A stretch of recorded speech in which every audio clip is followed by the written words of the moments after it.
ମସିହାରେ ମୁଁ ବିଶ୍ୱବିଦ୍ୟାଳୟର ସମ୍ପ୍ରସାରଣ ଓ ଗବେଷଣା ବିଭାଗରୁ ଟ୍ରାନ୍ସଫର୍ ହେଇକି ଆସିଲି ଶିକ୍ଷା ବିଭାଗକୁ।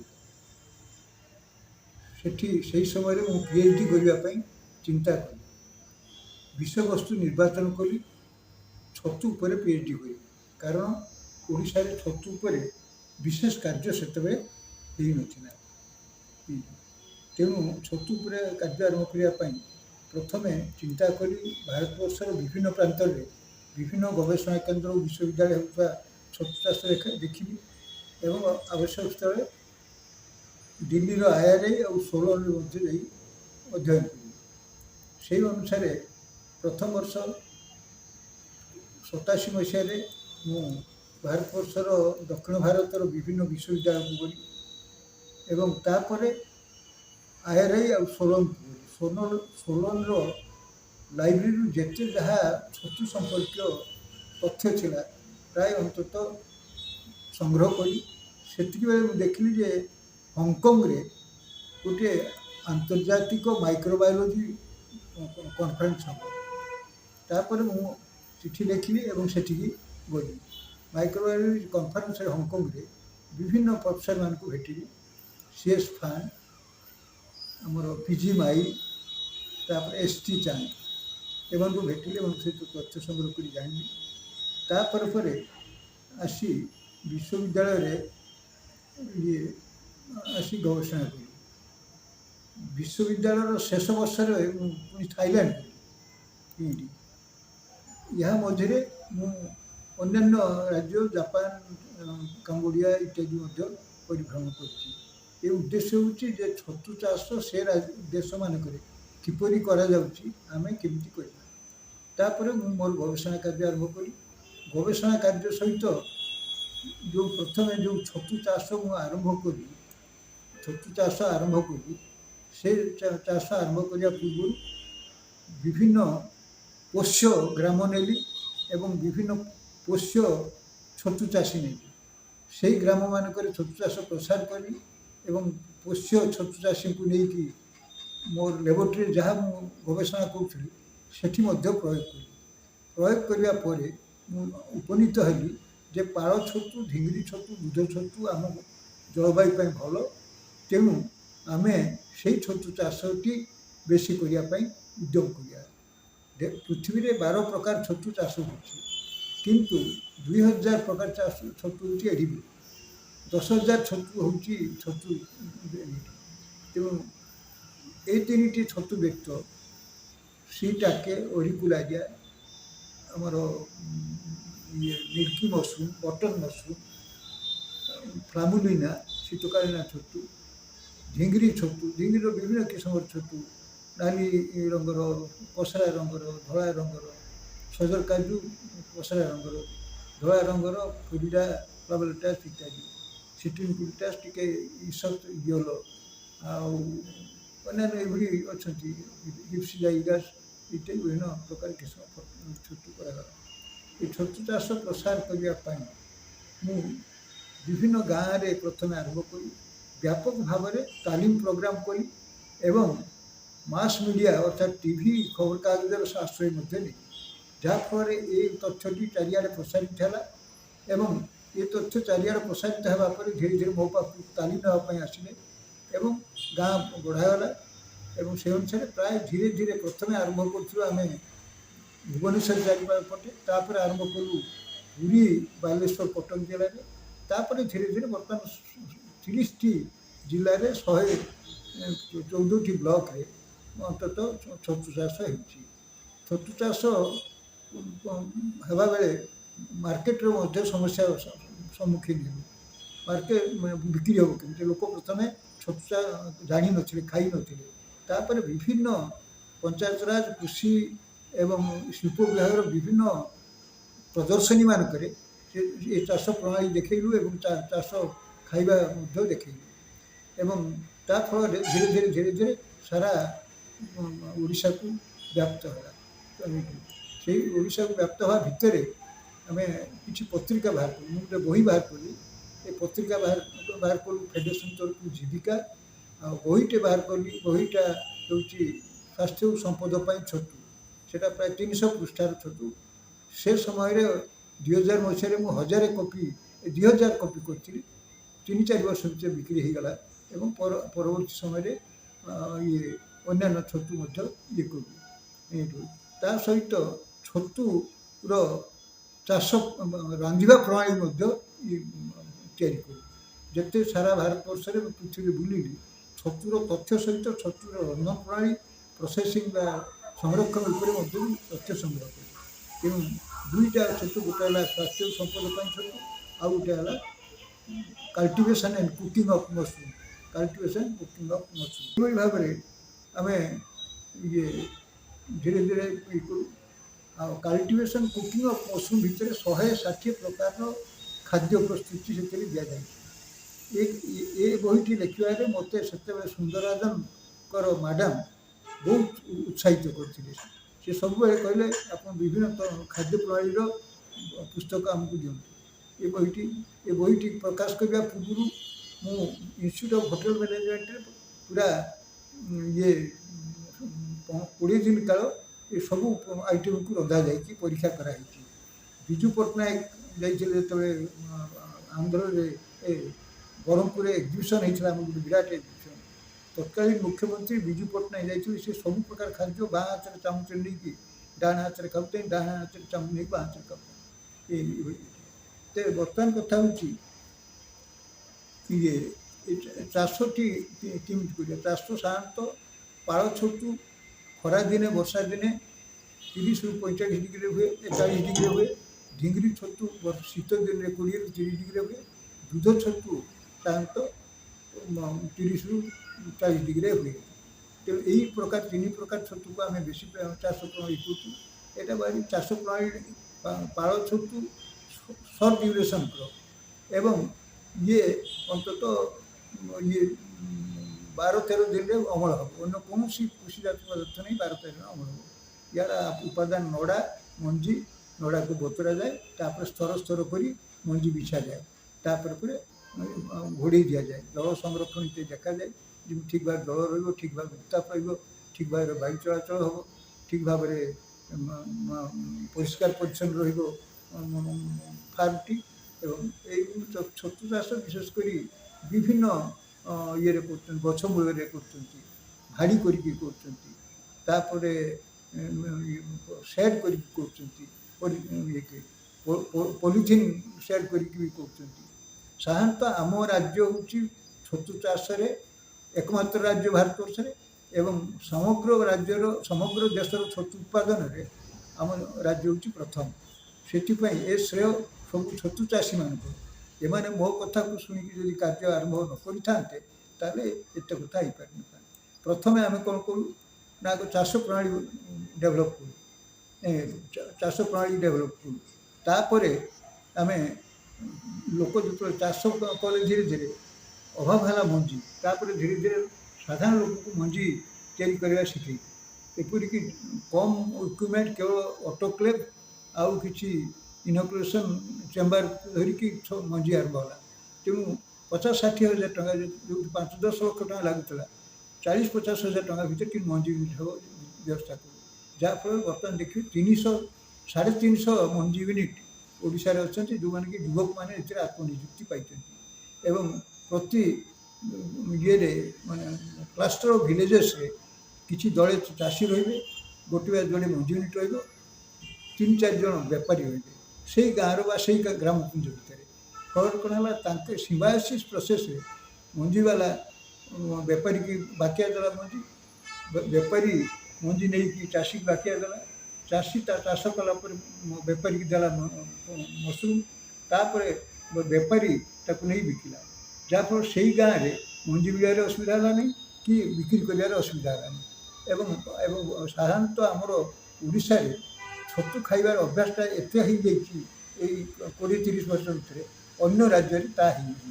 ସେଇଥିପାଇଁ ବାହାର କମ୍ପାନୀମାନେ କହନ୍ତି ତାଙ୍କର ବମ୍ବେ ବା ଦିଲ୍ଲୀ ପରେ ନେକ୍ସଟ ପରବର୍ତ୍ତୀ ମାର୍କେଟିଂ ଏରିଆ ହେଉଛି ଓଡ଼ିଶାରେ ବହୁତ ଛତୁ ଚାଷ ଇଏ ହୁଏ।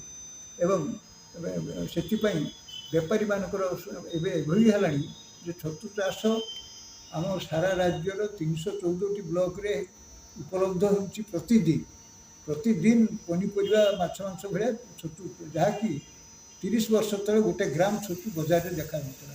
1988-89 ବେଳକୁ ପ୍ରଥମ କରି ଆମେ ଛତୁ ଇଏ ଭୁବନେଶ୍ୱର ବଜାରକୁ ଆଣିଲୁ। ତା ପୂର୍ବରୁ 1 ଗ୍ରାମ ଛତୁ ନଥିଲା। ଏବଂ ତାପରେ ପରେ ଆମେ ଏ ଛତୁ ଚାଷକୁ ପ୍ରୋତ୍ସାହିତ କରିବା ପାଇଁ ଆମେ ଫେଡେରେସନ୍ ଗଢ଼ିଲୁ। 2000 ମସିହାରେ ଫେଡେରେସନ୍ ଗଢ଼ିଛୁ ଏବଂ ସେଥିରେ ଦେବେନ୍ଦ୍ର ପ୍ରଧାନ, ଆମର ତତ୍କାଳୀନ କୁଳପତି ସହଦେବ ସାହୁ, ଅନ୍ୟାନ୍ୟ ସବୁ ଆସିଥିଲେ 2000 ମସିହାରେ। ଏବଂ ପରବର୍ତ୍ତୀ ମାନଙ୍କରେ ଆମେ ପ୍ରାୟ 11ଟା ଅଧିବେଶନ କରୁଣି ଏବଂ ବିଭିନ୍ନ ସମୟରେ ବିଭିନ୍ନ କୁଳପତିମାନେ, ସଚିବ, ପ୍ରମୁଖ ସଚିବ, କୃଷି ବିଭାଗର ଡାଇରେକ୍ଟର, ନାବାର୍ଡ଼ର ଚିଫ୍ ଜେନେରାଲ ମ୍ୟାନେଜର, କେନ୍ଦ୍ରର ଡାଇରେକ୍ଟର, ମୌସୁମୀ ବିଷୟ ଡାଇରେକ୍ଟର ମାନେ ଆସିଛନ୍ତି ଅଧିବେଶନରେ, ଆମ ସହିତ ଚାରିଆଡ଼େ ବୁଲିଛନ୍ତି ଏବଂ ଏଇଠି ଏବଂ ଫେଡେରେସନ୍ ତାର ନିର୍ଦ୍ଦିଷ୍ଟ ଇଏ ନେଇକି, ନିର୍ଦ୍ଦିଷ୍ଟ ଇଏକୁ ନେଇକି, ଆଭିମୁଖ୍ୟ ନେଇକି ଚାଲିଛି। ପ୍ରାୟ ବର୍ତ୍ତମାନ 15ଟି ଶାଖା ରହିଛି ଏବଂ ସେ ଶାଖା ମାନେ ପ୍ରତିବର୍ଷ ମଧ୍ୟ ଅଧିବେଶନ କରୁଛନ୍ତି। ଆମେ ମଧ୍ୟ କେନ୍ଦ୍ର ତରଫରୁ ଅଧିବେଶନ କରୁଥିଲୁ।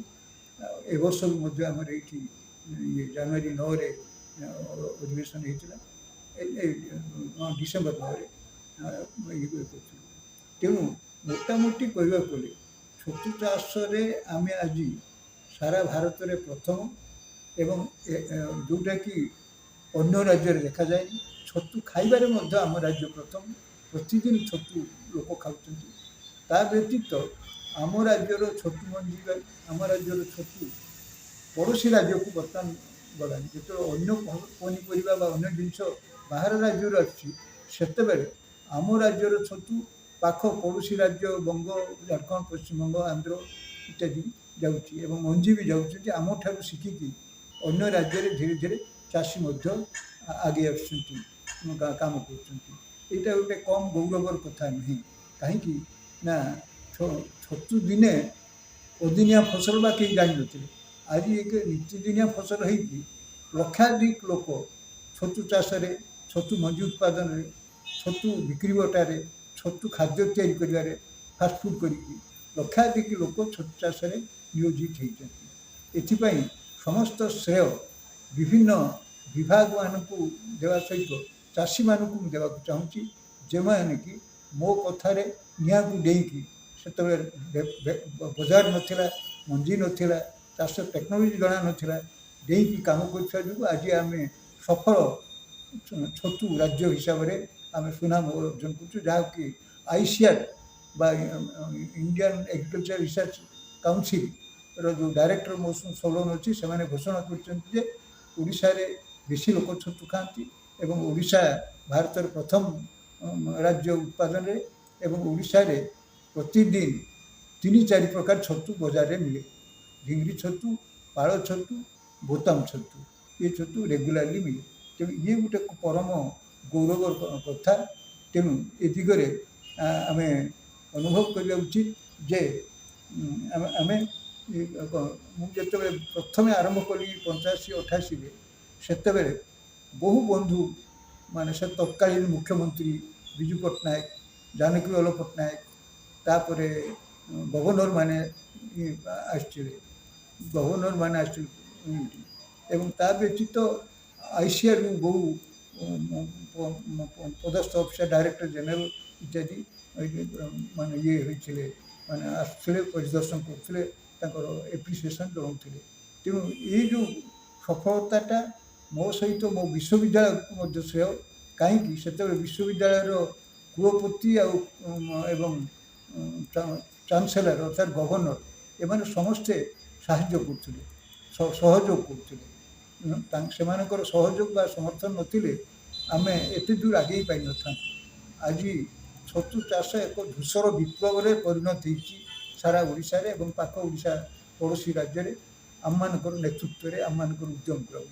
ତେଣୁ ଏଭଳି ଏକ ଗୌରବର ବିଷୟକୁ ମୁଁ ଅଧିକ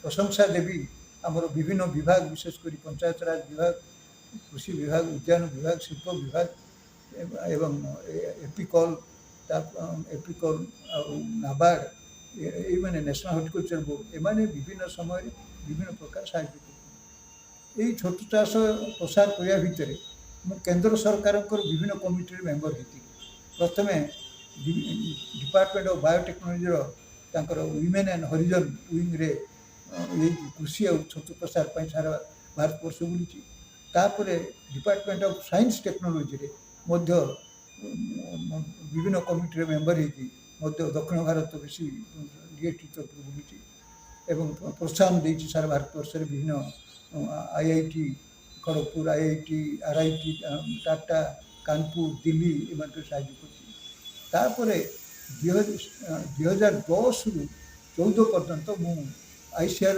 क्यूआरटी मेंबर थी क्वीन कन्या रिव्यू टीम मेंबर थी से हिसाब से आम 5 जन स्पेशलिस्ट 2 जन रिटायर्ड प्रोफेसर 2 जन रिटायर्ड आईसीआर इंस्टीट्यूट डायरेक्टर जड़े कुलपति आम 3-4 वर्ष सारा भारत वर्षर विश्वविद्यालय एवं रिसर्च इंस्टीट्यूट बुली यापर 16 ठारू 20 पर्यंत मु आईसीआर जो डायरेक्टर ऑफ रिसर्च सोलन रे तार रिसर्च एडवाइजर कमिटी मेंबर थी जड़े से एडवाइजर कमिटी मेंबर थिला बेले विभिन्न समय आम रिसर्च इंस्टीट्यूट सोलन छतु खुईलु तापर एबे तृतीय पर्यायर पड़ोशी राज्य छतु खुईलु बर्तमान गत अधिवेशन जो आमर डिसेम्बर 9 ता पूर्व होता जो अधिवेशन ये 2 अधिवेशन आम शपथ नहीं निष्पत्ति कर ओडिशार पाଳ छतु सारा भारत वर्ष केमती उपलब्ध हम जो भाई काश्मीर आ हिमाचल प्रदेशर सेव सारा भारत वर्ष उपलब्ध होची एक समय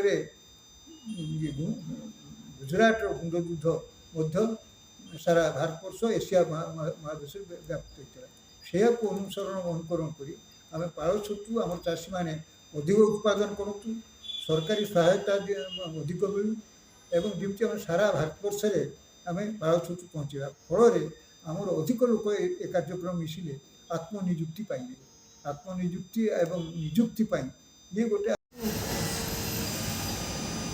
एवं सारा भारतवर्ष दिगरे केमती पाଳ छतु खुआबू से दिगरे आमको समस्त चाषी मैंने विभिन्न विभाग सहयोग करने उचित एवं आनंदर विषय जे राज्य सरकार छतु मिशन गढ़ी एवं से 356-63 कोटी टंका व्यय करेंगे विशेष भाव में आमर अनुरोध राज्य सरकार को आम जनईचु जे उन्नत धरण मार्केटिंग केमती करा पैरलर रे बसी शीतल भंडार रखिकी से दिन में 18 घंटा केमती बसी काम करें जहाँफल विक्रय भल हम एवं खाउटी उन्नत मानर छतु पाइबे तेज ये दिगटा को ध्यान देवाई ता सहित कृषि मान्यता मिले आमको सुधहार आ विद्युत शुल्क कम हम एवं यह व्यतीत इंडोर टेक्नोलोजी को शिक्षा करने आमर निकट में थाईलैंड बैंकॉक को 2-3टा ग्रुप रे सरकार पठाइबा आम 300% बायोसिन स्वप्न साकार हो जो सारा भारत वर्ष में पाळ छतु सबू सहर मानक उपलब्ध हो एपाई 5 वर्ष समय नि चाषी मान उद्यम करेंगे किंतु चाषी मान सहित राज्य सरकार जो छतु मिशन कर शक्ति मिशन शक्ति जरिया महिला मान छतुरे सामिल करेंगे यहाँ भल कथा कि सहित साधारण लोक युववर्ग क्षुद्र चाषी आग्रही चाषी जो मैंने करुँच दीर्घ 10 वर्ष 15 वर्ष 20 वर्ष धरी प्रोत्साहित करने उद्यम कर जो एरिया नौ से एरिया प्रसार होगापी सघन उद्यम हो विशेषकर आमर उपकूलवर्ती मध्य ओडिशा रे भल पाळ छतु ढिंगी छतु बोताम छतु एवं कले 4-6टा फार्म बाहर किंतु पश्चिम ओडिशार संबलपुर बरगढ़ को छाड़देले अन्य अंचल में बेसी सेते हेउनाही बर्तमान सुंदरगढ़ बा एपटे आमर बलांगीर कलाहांडी नवरंगपुर ये दिगरे यही राज्य में बेसी कनसेंट्रेट कर माने ता व्यतीत आमर जो चाषी मैंने आमर गोटे साइंटिस्ट से मैंने छतु चाषर कौशल भल भाव जाणी से भी उद्यम कर प्रसार करने जहाँफल ये गोटे टेक्नोलोजी ओडिशार भाग्य बदलाइवाई गोटे आशा देती जेहेतु लक्षाधिक लोक ଏ କାର୍ଯ୍ୟକ୍ରମ ସାମିଲ ହେଇକି ନିଯୁକ୍ତି ଆତ୍ମନିଯୁକ୍ତି ପାଇଛନ୍ତି। କିନ୍ତୁ ଆହୁରି ବୈପ୍ଳବିକ ବିପ୍ଳବ ହଉ, ଯାହାଫଳରେ ସବୁ ବ୍ଲକରେ ସବୁ ଗାଁ ମାନଙ୍କରେ ଯେଉଁ ଛତୁ ଚାଷ ହଉ ଏବଂ ସେଇ ଛତୁ ସାରା ଭାରତବର୍ଷରେ ବିକ୍ରୟ ହେଉ। ବଳିଷ୍ଠ ବ୍ୟବସାୟୀ ବାହାରନ୍ତୁ ଯେଉଁମାନେ କି ପାଳ ଛତୁ ବା ଢିଙ୍ଗିରି ଛତୁକୁ ପାଳ ଛତୁକୁ କ୍ୟାନିଂ କରିକି ବିଦେଶକୁ ପଠାନ୍ତୁ, ଆଉ ଢିଙ୍ଗିରି ଛତୁକୁ ବା ଦୁଧ ଛତୁକୁ ପାଉଡ଼ର କରିକି ଇନଷ୍ଟାଣ୍ଟ ପାଉଡ଼ର ହେବା ନିହାତି ଦରକାର, ଯାହାଫଳରେ ଲୋକ ଗରମ ପାଣିରେ ସିଧା ପାଉଚକୁ କାଟିକି ପକେଇକି ପିଇବେ। ଆଉ ଛତୁ ସିଝେଇବା ବା ଅନ୍ୟାନ୍ୟ ସରଞ୍ଜାମ ଦେଇକି ଆଡ଼ଭାଇଜର RIC ଥିଲାବେଳେ, ରିସର୍ଚ୍ଚ ଆଡ଼ଭାଇଜର କମିଟି ଥିଲାବେଳେ ମୁଁ ବାଧ୍ୟ କରିଥିଲି ଯେ ତୁମେ ଇନଷ୍ଟାଣ୍ଟ ସୁପ୍ ପାଉଡ଼ରର ଟେକ୍ନୋଲୋଜିଟା ଦିଅ ଏବଂ ଗୋଟେ ବାହାର କର 2-3ଟା ଏଣ୍ଟରପ୍ରିନ୍ୟୁର। ଏଠି ବି ଆମେ ଚେଷ୍ଟା କରୁଛୁ ଇନଷ୍ଟାଣ୍ଟ ସୁପ୍ ପାଉଡ଼ରର କିପରି ଭାବରେ ହେଲେ ଇନଷ୍ଟାଣ୍ଟ ସୁପ୍ ପାଉଡ଼ର ବଜାରରେ ଘାଟରେ ପାନ ଦୋକାନରେ ମିଳିଗଲେ ଢିଙ୍ଗିରି ଛତୁ ଆଉ ବୋତାମ ଇଏ ଦୁଧ ଛତୁ ସାରା ରାଜ୍ୟରେ ବ୍ୟାପକ ଭାବରେ ହେବ। କାରଣ ଢିଙ୍ଗିରି ଛତୁର ବାୟୋଏଫିସିଏନ୍ସି ବା ଉତ୍ପାଦିକା ଶକ୍ତି ବେଶୀ, ପାଳ ଛତୁର ଉତ୍ପାଦିକା ଶକ୍ତି କମ୍। କିନ୍ତୁ ପାଳ ଛତୁ ଯେହେତୁ ସ୍ୱାଦିଷ୍ଟ, ସବୁ ଛତୁ 12 ପ୍ରକାର ଖାଦ୍ୟ ଉପଯୋଗୀ କମର୍ସିଆଲ ଛତୁ ଭିତରେ ଇଏ ଅତ୍ୟନ୍ତ ସ୍ୱାଦିଷ୍ଟ। ସେଇଥିପାଇଁ ଓଡ଼ିଶା ବାହାରେ ଡିମାଣ୍ଡ ବଢ଼ୁଛି ପାଳ ଛତୁ। କିନ୍ତୁ ଢିଙ୍ଗିରି ଛତୁ ବା ଦୁଧ ଛତୁର ସ୍ୱାଦିଷ୍ଟତା କମ୍, ତେଣୁ ତାକୁ ଆମେ ଯଦି ଇନଷ୍ଟାଣ୍ଟ ସୁପ୍ ପାଉଡ଼ର କରିପାରିବୁ ତାହେଲେ ସାରା ଭାରତବର୍ଷରେ ବିକ୍ରି ହେବ ଏବଂ ଲକ୍ଷାଧିକ ଲୋକ ଏଥିରେ ସାମିଲ ହେବେ। ବନ୍ଧୁମାନେ ସାରା ଭାରତବର୍ଷରେ ପାଳ ଛତୁ ଯୋଗାଇବା ପାଇଁ ଆହ୍ୱାନ ସ୍ୱରୂପ ଗ୍ରହଣ କରନ୍ତୁ।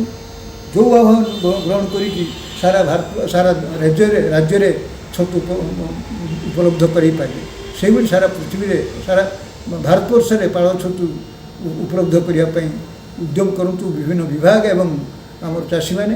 ତା ସହିତ ଢିଙ୍ଗିରି ଆଉ ମିଲ୍କି ମସରୁମ୍ର ପାଉଡ଼ର କରିକି କେମିତି ଇନଷ୍ଟାଣ୍ଟ ସୁପ୍ ପାଉଡ଼ର ହେବ, ଏ ଦିଗରେ ରାଜ୍ୟ ସରକାର ଅଧିକ ଧ୍ୟାନ ଦିଅନ୍ତୁ। ଏ ଦିଗରେ ଯଦି ମାର୍କେଟିଂ ସାଇଡ଼ରେ ଯଦି ସେ ରଖିଥିବା ବଜେଟ୍ର ଅଧେ ପଇସା ଖର୍ଚ୍ଚ କରନ୍ତେ, ତାହେଲେ ପ୍ରଡ଼କ୍ସନ୍ଟା ଆପେ ଆପେ ବଢ଼ିଯାଆନ୍ତା।